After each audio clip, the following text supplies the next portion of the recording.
Hey guys, welcome back to our channel BCom वाले। आज के वीडियो में हम बिजनेस लॉ का 7th चैप्टर नेगोशिएबल इंस्ट्रूमेंट्स के अंडर चार्ज फ्रॉम लाइबिलिटी करने वाले हैं। तो डिस्चार्ज फ्रॉम लाइबिलिटी का मतलब क्या होता है? जब जो भी हमारी लाइबिलिटीज़ जो अटैच हैं नेगोशिएबल इंस्ट्रूमेंट से, उनको आपने एक्सटिंग्विश कर दिया, तो जो इंस्ट्रूमेंट होगा उसको आप ये कह सकते हो कि वो डिस्चार्ज कर लिया गया।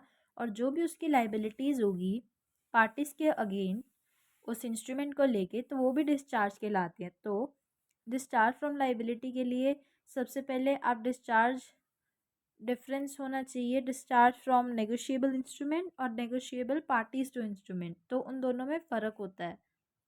तो डिस्चार्ज फ्रॉम लाइबिलिटी का पहला होता है डिस्चार्ज ऑफ नेगोशिएबल इंस्ट्रूमेंट या फिर डिस्चार्ज ऑफ वन और more parties to negotiable instrument. तो ये एक एक करके देखेंगे। सबसे पहले डिस्चार्ज ऑफ नेगोशिएबल इंस्ट्रूमेंट।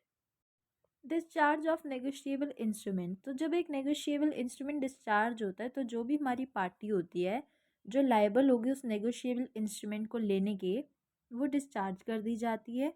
तो जो पार्टी हो गई तो हमारा नेगोशिएबल इंस्ट्रूमेंट होगा वो भी डिस्चार्ज हो जाएगा। तो when the party who is ultimately liable और negotiable instrument gets the discharge, तो नेगोशिएबल इंस्ट्रूमेंट भी डिस्चार्ज हो जाता है। तो अगर एक बार हमारा नेगोशिएबल इंस्ट्रूमेंट डिस्चार्ज हो गया तो कोई भी पर्सन जो इवन एक होल्डर था, होल्डर इन ड्यू कोर्स, तो वो क्लेम कर सकता है amount from any party. Discharge of one और मोर पार्टीज, तो जब व्हेन अ पार्टी जो लाइबल है नेगोशिएबल इंस्ट्रूमेंट के केस में वो सीज करती है कि वो लाइबल है, तो उस केस में ही सेड टू कि उसने डिस्चार्ज कर ली लाइबिलिटी। तो when only some of the parties to negotiable instrument are discharge from liability, तो उसमें दूसरे कंटिन्यू कर सकते हैं कि जो भी उधर लाइबल है, तो it is only discharge of some parties from liability. तो एग्जांपल इसमें दिया हुआ है, ए है ड्रॉर, बी सी डी, तो वो ट्रांसफ़र कर रहा है। इसके अंदर बी, अगर सिर्फ बी रिलीज़ कर रहा है उसकी लाइबिलिटी बिल पर, तो जो बाकी के दूसरी पार्टीज़ हैं तभी कंटिन्यू कर पाएंगे कि वो लाइबल है उस बिल पे। जब तक बी पे नहीं आएगा तब तक बाकी नहीं कर सकते। तो जो हमारा इंस्ट्रूमेंट है, बिल कह लो, प्रॉमिसरी नोट कह लो या फिर चेक, तो वो भी डिस्चार्ज नहीं कर सकते। जब तक बी को ही नहीं होगा तो आगे वो कैसे कर सकता है? तो discharge of instrument discharge the liability of other parties या फिर ऑल पार्टीज़। इसमें ये भी लिखा है कि अगर इसी केस में बिल हमारा कैंसिल हो जाए, तो जो भी हमारा एक्सेप्टर है बिल का वो कैंसिल किया जाता है, तो लाइबिलिटी बाकी सारी पार्टीज़ की ख़त्म हो जाती है और इंस्ट्रूमेंट डिस्चार्ज हो जाता है। ये वैसे 5 मार्क्स के लिए ही है, 15 के लिए इतना इम्पोर्टेंट नहीं है, तो ये डिफरेंस भी करने की ज़रूरत नहीं है, वैसे आप देख सकते हो। वैसे तो डिफरेंस में जो हमने मीनिंग किया उससे ज़्यादा क्लियर यही होगा। तो meaning discharge of negotiable instrument का, when right of all parties to negotiable instrument come to an end, तो डिस्चार्ज तब होता है हमारा इंस्ट्रूमेंट। लेकिन जब वन और मोर पार्टीज इन्वॉल्व है इंस्ट्रूमेंट में, तो उसमें डिस्चार्ज तब होगा जब वो लाइबल होंगी या फिर वो सीज करेंगी कि वो लाइबल है, तो उस केस में हमारी पार्टीज तब डिस्चार्ज कर सकते हैं। Scope discharge of negotiable instrument में डिस्चार्ज किया जाता है लाइबिलिटी को बाय ऑल पार्टीज़, लेकिन वन और मोर पार्टीज़ में उसके अंदर डिपेंड करेगा, तो उसमें ऐसा कुछ ज़रूरी नहीं है। Right of holder in due course, अगर नेगोशिएबल इंस्ट्रूमेंट डिस्चार्ज हो गया तो holder in due course claim कर सकते हैं अमाउंट, लेकिन डिस्चार्ज ऑफ वन और मोर पार्टीज़ तो उसके अंदर कोई इफ़ेक्ट नहीं आता होल्डर इन ड्यू कोर्स की राइट पे। इफ़ेक्ट ऑफ नेगोशिएबिलिटी ऑफ इंस्ट्रूमेंट, तो उस केस में अगर एक बार नेगोशिएबल इंस्ट्रूमेंट डिस्चार्ज हो गया तो फर्दर ट्रांसफ़र नहीं किया जा सकता। लेकिन अगर उसके अंदर वन और मोर पार्टीज़ हैं तो आप उसको बार बार ट्रांसफ़र कर सकते हो, बट तो वो कुछ इफ़ेक्ट नहीं करता नेगोशिएबिलिटी पे इंस्ट्रूमेंट की। तो इंस्ट्रूमेंट तब भी आप नेगोशिएट कर सकते हो जितनी मर्ज़ी बार, जितनी मर्ज़ी पार्टीज़ को। तो मीनिंग, सिर्फ मीनिंग आपको दोनों का पता होना चाहिए। 15 मार्क्स में modes of discharge of negotiable instrument और वन और मोर पार्टीज़ दोनों ही इंपॉर्टेंट है। यूजुअली दोनों भी आते हैं, इंडिविजुअल भी आते हैं। तो अगर आप मोड्स लिखोगे, सिर्फ मोड्स ना लिखो, अगर आपको मोड्स पूछे भी जा रहे हैं तो आप उसके अंदर दोनों की डेफिनेशन तो दो। तो modes of discharge of negotiable instrument तो किस किस वे में हो सकते हैं? सबसे पहले है by payment in due course. तो एक नेगोशिएबल इंस्ट्रूमेंट तब डिस्चार्ज होता है अगर जो हमने पेमेंट की है in due course under section 10 of act. तो payment in due course include करती है हमारा अमाउंट ऑफ इंटरेस्ट भी। तो जो भी पार्टीज एक इंस्ट्रूमेंट्स के थ्रू डिस्चार्ज हो रही है from liability when the amount due, जो भी इंस्ट्रूमेंट पे ड्रू है वो पे किया जाता है, तभी आप उसको कर सकते हो। तो partly primary it is liable to pay जो एक्सेप्टर है इन केस ऑफ बिल में, तो हमारा मेकर होगा इन केस ऑफ नोट, और ड्रॉर होगा इन केस ऑफ चेक। तो payment can be made by any party instrument के थ्रू, तो वो उसको रिकवर कर सकते हैं अमाउंट को, पार्टली प्राइमरी लाइबल हो। तो पेमेंट डिस्चार्ज तभी हो सकती है अगर पेमेंट इन ड्यू कोर्स है। ये अंडर सेक्शन 10 के अंडर है। पेमेंट इन ड्यू कोर्स की डेफिनेशन देख सकते हो आप। Payment in due course means payment in accordance with apparent tenure of instrument in good faith, और बिना किसी नेग्लिजेंस के एक पर्सन को in possession thereof under circumstances जो अफोर्ड नहीं कर सकते रीजनेबल ग्राउंड पे फॉर बिलीविंग कि वो एंटाइटल नहीं है उस पेमेंट को रिसीव करने के लिए। बाकी हमने payment in due course holder in due course और पेमेंट इन ड्यू कोर्स वाले चैप्टर में किया है। आप वहाँ से इसके जितने भी बाकी का पार्ट है आप उठा के इसमें डाल सकते हो। बाकी ज़्यादा लिखने की इसमें ज़रूरत भी नहीं है। डेफिनेशन और एग्जांपल्स फीचर्स उन सब से आप इसको कंक्लूड कर सकते हो। सेकंड है बाय कैंसिलेशन ऑफ इंस्ट्रूमेंट। तो सेक्शन 82 के अंडर नेगोशिएबल इंस्ट्रूमेंट एक्ट में जब एक होल्डर इंस्ट्रूमेंट को कैंसिल करता है by the name of maker promissory note को एक्सेप्टर बिल ऑफ एक्सचेंज में, तो वो लाइबिलिटी बाकी सारे पार्टीज की ख़त्म हो जाती है। इसका मतलब हमारा नेगोशिएबल इंस्ट्रूमेंट तब डिस्चार्ज हो जाता है। तो एग्जांपल दिया है, इसको बस आप एक रीडिंग दे सकते हो। तो जैसे ए ने एक्सेप्ट कर लिया एक बिल और बी को दे दिया किसी पर्पस के लिए, डिस्काउंट करने के लिए, और बस दे दिया। तो B fail to discount it और उसने वो रिटर्न कर दिया ए को। तो उसने उसको फाड़ दिया हाफ में कि वो कैंसिल कर दिया गया, तो उसको पीसेस में फाड़ के और फेंक दिया स्ट्रीट पे।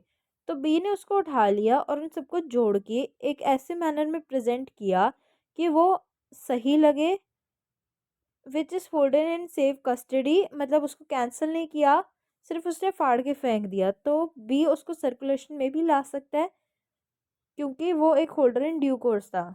तो इसमें उसकी गलती है कि उसको सबसे पहले उसको कैंसिल करना चाहिए, फिर उसको फाड़ना चाहिए। सबसे पहले कैंसिल करना ज़रूरी है।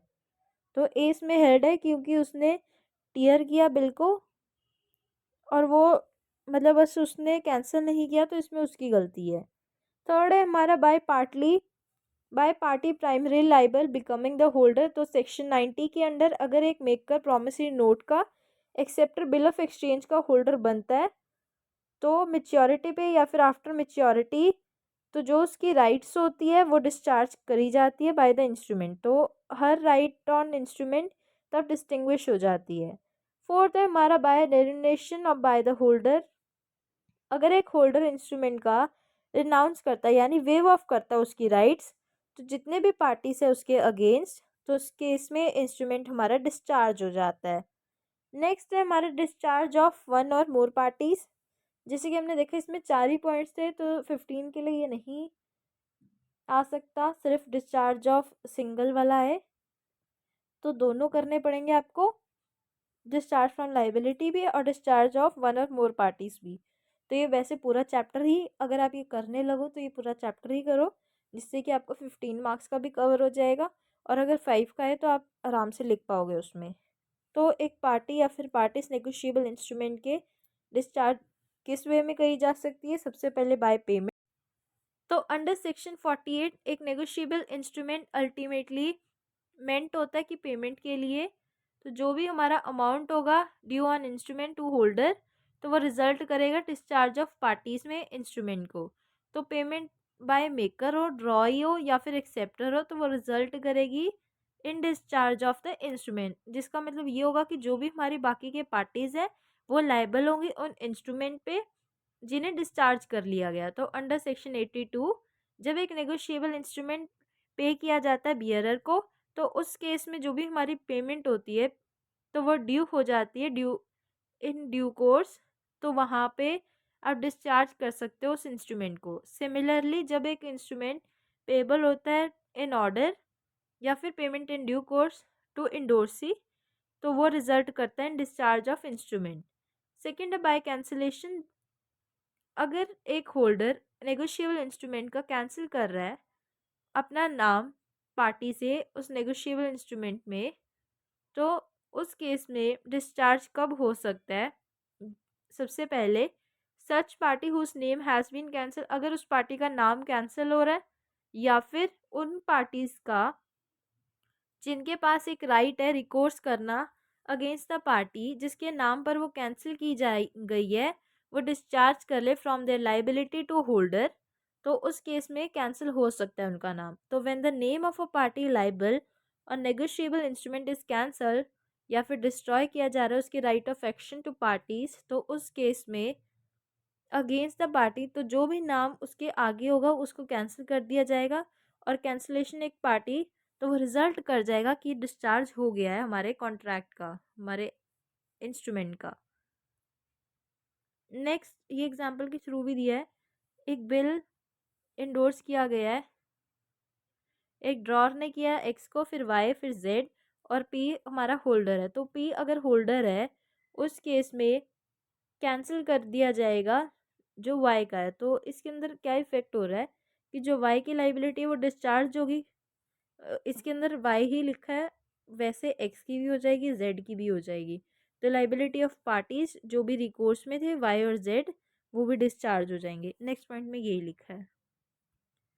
तो ये बाकी सब सेक्शन 40 के अंडर एग्जाम्पल ये सब करने की जरूरत नहीं है आपको। तो थर्ड है bye release under section 82B। जब एक मेकर प्रॉमिसरी नोट का, एक्सेप्टर बिल ऑफ एक्सचेंज का और इंडोसर डिस्चार्ज कर देता है बाय मींस कैंसिलेशन के सिवाय, तो उसमें पार्टी को आप डिस्चार्ज कर सकते हो बाय रिलीज। तो रिलीज ऑफ पार्टी कब कब हो सकता है? जब डिस्चार्ज हो जाए पार्टीज का, जब वो एक एग्रीमेंट फॉर्म कर ले, या फिर discharge of parties by waiver.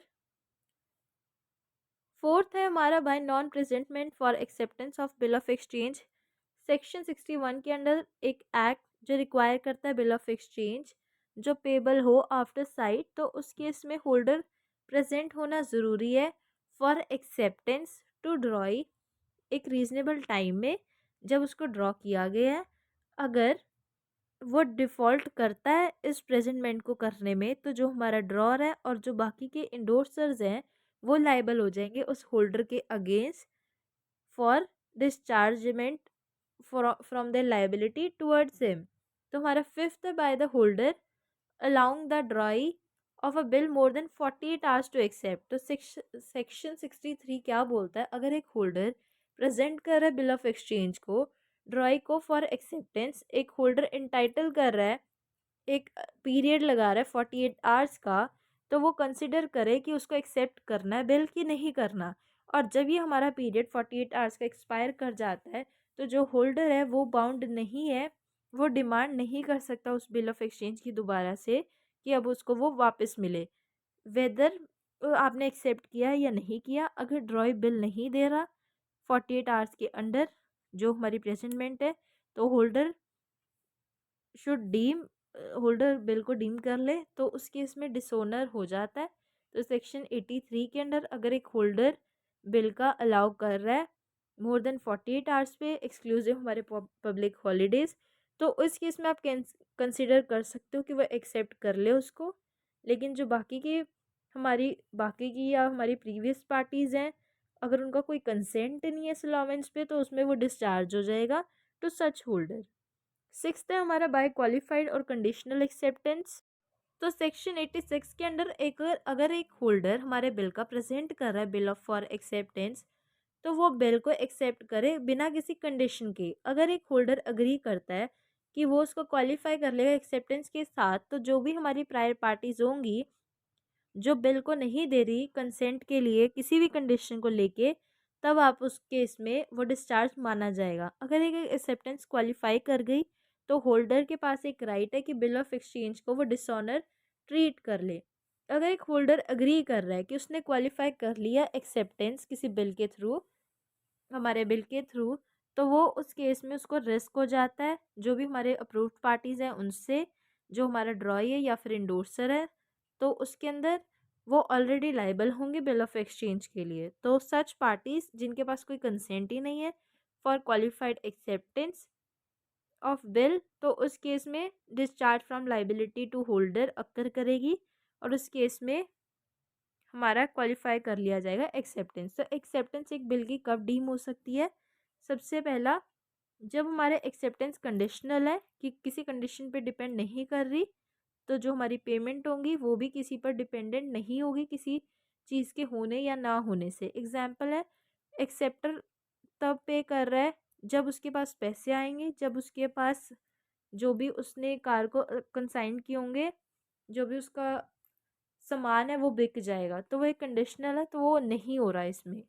Second है, जब एक एक्सेप्टर पेमेंट ले रहा है, पेमेंट का सिर्फ पार्ट ले रहा है, तो बिल ड्रॉ किया गया, मतलब 10,000 देने थे बट सिर्फ 2,000 दे रहा है, तो वो ऐसा नहीं होगा।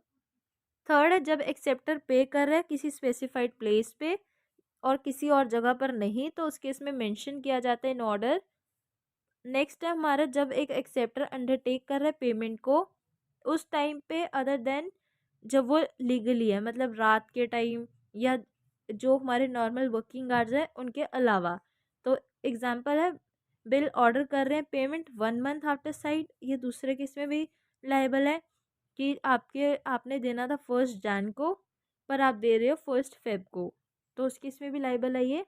नेक्स्ट है, जब हमारी acceptance is made by some of the drawees only and not by all of them, कि मतलब किसी एक से हुई है सबसे नहीं, तो अनलेस हमारा ड्रॉई जो हमारे बिल के पार्टनर्स हैं तो उसके अंदर सेवरल ड्रॉइज हो सकते हैं और पार्टनर्स, तो उसके अंदर आप एक्सेप्ट कर सकते हो, और बाकी के केस में हमारी एक्सेप्टेंस सबको होगी। तो एक्सेप्टेंस किसी किसी ड्रॉइज पे तभी डीम हो सकती है जब वो एक क्वालिफाइड एक्सेप्ट।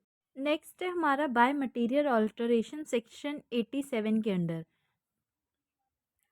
तो under section 87 any material alteration negotiable instrument renders the same void as against anyone who is the party thereto at the time of making such alteration and does not consent thereto।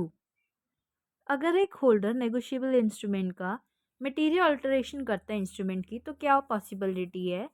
सबसे पहले या तो वो consent ले नहीं रहा जो भी हमारे पार्टीज़ है उसका, तो उसके अंदर जो भी होल्डर को लॉस होगा उसके राइट ऑफ एक्शन के अगेंस्ट, तो जो प्रायर पार्टीज़ होगी हमारी उनका कंसेंट हो जाएगा जिन्होंने कंसेंट नहीं दिया उस ऑल्टरेशन के अगेंस्ट। और दूसरा, अगर कंसेंट है हमारे पास पार्टीज़ का, तो जो भी लाइबिलिटी होगी प्रायर पार्टीज़ को अफेक्ट नहीं करेगी किसी ऐसे ऑल्टरेशन को। मटेरियल ऑल्टरेशन होता क्या है? जो ऑल्टर करता है हमारी ओरिजिनल आइडेंटिटी इंस्ट्रूमेंट की, चेंज करता है हमारे राइट और लाइबिलिटी किसी पार्टी के या फिर पार्टीज टू इंस्ट्रूमेंट, अफेक्ट करता है रिलेशन ऑफ पार्टीज, वेरी करता है हमारे लीगल इफेक्ट इंस्ट्रूमेंट के एक मटेरियल ऑल्टरेशन के अगेंस्ट। तो ऑल्टरेशन ज़रूरी है कि वो मटेरियल हो, सच हो, मतलब तो ऑल्टरेशन इज मटेरियल जो अल्टर करता है हमारे इंस्ट्रूमेंट को किसी भी मटेरियल फॉर्म में और अफेक्ट करता है उसे। तो एट्थ है हमारा, by the ड्रॉई bank making the payment in due course section 85 के अंडर। तो जो हमारा ड्रॉई बैंक है या फिर पेइंग बैंक है वो पेमेंट करता है ड्यू कोर्स में अंडर सेक्शन 10 के अंडर, लेकिन जो भी हमारी पेमेंट है वो किसी गलत पर्सन को हो गई है, तो जो हमारा ड्रॉई बैंक होगा तो वो डिस्चार्ज हो सकता है फ्रॉम हिज लाइबिलिटी। तो ये सेक्शन दो इश्यूज को कवर करता है। सबसे पहले, when in an order cheque पे इंडोर्समेंट फॉर है, मतलब फॉल्स है, तो अंडर 7 में तो पेई एक पर्सन होते हैं जिसको हमने मनी पे किया या फिर उसके ऑर्डर पे तो मनी भी पे हो गया, लेकिन एक ऑर्डर चेक वो होता है जहाँ पे हमने इंडोर्स किया by forgery paying signature of to the bank, तो उसके अंदर जो भी हमारी पेमेंट होगी किसी चेक के थ्रू हो रही है क्योंकि बैंक आ गया, तो जो हमारी पेयर बैंक होगा तो वो डिस्चार्ज हो जाएगा किसी भी लाइबिलिटी में जो भी बैंक ने की है। तो ज़्यादा होल्डर इन ड्यू कोर्स और पेमेंट इन ड्यू कोर्स हम ऑलरेडी कर चुके हैं, तो आप वो वीडियो जाके देख सकते हो। तो एक एग्जांपल है, एक चेक ड्रॉ हुआ बाय जॉय डिंगरा, जो पेबल है दिव्या शर्मा को या फिर ऑर्डर बाय। तो वो चेक गुम गया और किसी ने वो लेके दिव्या को इंडोर्स कर लिया और उसने पेमेंट ले ली बैंक से। तो इस केस में अगर बैंक ने पेमेंट की है इन ड्यू कोर्स, तो सेक्शन 10 के अंडर बैंक डिस्चार्ज कर सकता है और उसको अलाव है कि वो दिव्या शर्मा के अकाउंट में डेबिट करे किसी भी जो पेमेंट है, तो इसके अंदर बैंक लाइबल होगा। सेकंड है, जब हमारी पेमेंट बियरर चेक को बाय बियरर हुई है तो उसके अंदर जो भी हमारे इंडोर्समेंट है बैंक के, तो चेक, तो उसके अंदर रूल होगा once a bearer cheque always a bearer cheque.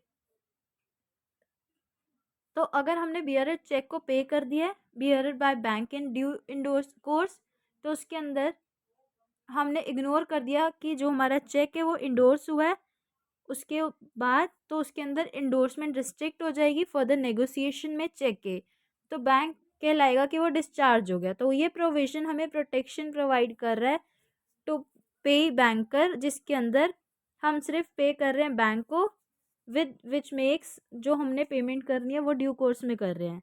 तो ये कोई प्रोटेक्शन नहीं होएगी हमारे ड्रॉय सिग्नेचर को अगर हमारा फॉल्ट है। अगर हमारा सिग्नेचर ही फॉल्स है, अगर हमारा इंस्ट्रूमेंट ही फॉल्स है, अगर हमारा पर्सन ही गलत अलग है, या हमारा जिसको हमने पेमेंट करी वो रियल पर्सन नहीं है, तो उस केस में कोई प्रोटेक्शन प्रोवाइड नहीं होती। नाइन्थ है हमारा by the drawer making delay in presenting the cheque, section 84 के अंडर। तो इसके अंदर अगर एक होल्डर डिले कर रहा है in presentment of cheque for payment, तो उस केस में जो भी हमारी पेमेंट होगी चेक को, वो बैंक नहीं कर सकता और ड्यू हो सकता है जो भी हमारा डिले होगा, तो उस केस में हमारा ड्रॉ डिस्चार्ज कर सकता है टू द एक्सटेंट जो भी उसको डैमेज होगी। अगर उसको कोई भी डैमेज हो रही है तो वो सिर्फ वो पर्टिकुलर अमाउंट ले सकता है। तो ये ड्यूटी बनती है होल्डर की, जो हमारा चेक का होल्डर है, कि वो प्रेजेंट करे पेमेंट रीजनेबल टाइम में इशू की। अगर वो ऐसा करने में फेल हो जाता है और बिफोर ही एक्चुअली प्रेजेंट द चेक, तो उसके अंदर प्रिवेंट करे बैंकर को कि वो पे ना करे चेक को और जो भी उसका अमाउंट होगा वो सेफ रहे। तो उसमें जो हमारा ड्रॉर होगा वो डिस्चार्ज हो जाएगा एज अगेंस्ट जो भी हमारा होल्डर है जो प्रोवाइड करे sufficient balance to meet the cheque, तो उसके अंदर आप उसको प्रेजेंट कर दोगे, जिसमें प्रेजेंटमेंट इस केस में पॉसिबल नहीं है। वरना अगर सब ठीक होता है तो उसके अंदर प्रेजेंटमेंट हमारी पॉसिबल होती। टेंथ और लास्ट हमारा by the bill coming to the acceptor hands after maturity. तो 90 सेक्शन के अंडर अगर एक बिल ऑफ एक्सचेंज को हमने नेगोशिएट कर दिया एट या फिर आफ्टर मेच्योरिटी, तो जो भी हमारा एक्सेप्टर होगा तो वो अपने राइट पे सारे एक्शंस ले सकता है और उसको एक्सटिंग्विश कर सकता है। और जब एक एक्सेप्टर उस इंस्ट्रूमेंट को होल्ड कर रहा है अपने राइट्स में, तो जो राइट है और हमारी अल्टीमेट लाइबिलिटी है बिल को लेके, वो वेस्ट की जाती है इन द सेम पर्सन और वो उनको कैंसिल कर सकते हैं एक दूसरे को, and which result in discharge of bill. तो ये हमारे 10 पॉइंट्स थे, आप देख सकते हो। तो पहले हमने किया था डिस्चार्ज ऑफ नेगोशिएबल इंस्ट्रूमेंट, तो इसके अंदर सिंगल पार्टी थी, और दूसरा था हमारे डिस्चार्ज ऑफ वन या फिर मोर पार्टीज। तो पहले हमने इन दोनों की डेफिनेशंस देखी। डिफरेंस भी आप ऐसे डेफिनेशन में ही लिख सकते हो, डिफरेंस कभी भी नहीं आएगा। फिर ये हमारे मोड्स आ गए, सबसे पहले इंस्ट्रूमेंट के और फिर बाय वन और मोर पार्टीज़। तो ये अगर 15 के लिए पूरा चैप्टर ही इंपॉर्टेंट है, अगर 15 मार्क्स में आ रहा है तो आपको पूरा चैप्टर ही लिख के आना है। वैसे मोड्स आएगा तो मोड्स में आप सिर्फ ये लिख सकते हो, बट 2-3 लाइन की डेफिनेशन भी इम्पॉर्टेंट है। तो आई होप आपको ये चैप्टर क्लियर है। तो बस हमारे 7 चैप्टर्स हो गए हैं, 3 और रह गए हैं। फिर उसके बाद हमारा नेगोशिएबल इंस्ट्रूमेंट एक्ट भी ख़त्म हो जाएगा। सेल्स हमारा ऑलरेडी ख़त्म हो चुका है। फिर हमारे 2 यूनिट 2 के एक्ट्स रह जाएंगे, फिर वो करेंगे हमने आगे की वीडियोस में। तो till then please like the video and subscribe to our channel. Thank you.